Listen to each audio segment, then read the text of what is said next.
Lunar Client, jeden z najpoužívanejších Minecraft klientov na PvPčko.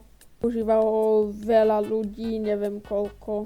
Lunar Client je taký modpack, ktorý zvyšuje FPS, je tam cez 50 najpoužívanejších modov ako Keystroke, CPS, Armor, neviem čo, statusy, Waypoint, ktoré sú proste v tom kliente a hráči nemusí si stavovať cez Forge ani cez Fabric a to je. Lunar Client začal okolo roku 2017, client vznikol kvôli serveru Lunar Network, jeden z najznámejších PvP serverov tej doby.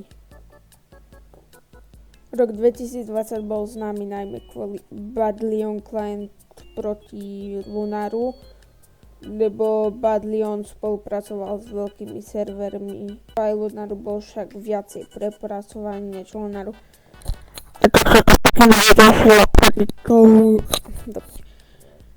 Aj tak sa to vyriešilo, takže Lunar si povedal, ideme odkúpiť Badlion. A odkúpili ho.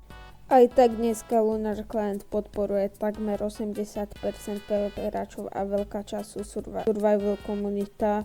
Konkurencia, ako je napríklad Feather Client, si drží v taká stabilnej komunite. A toto bolo všetko z tohoto videa, je krátke, ako priemerné video, čo krátke. Proste naval odber, like, a ak sa ti páčilo video, píš mi koment.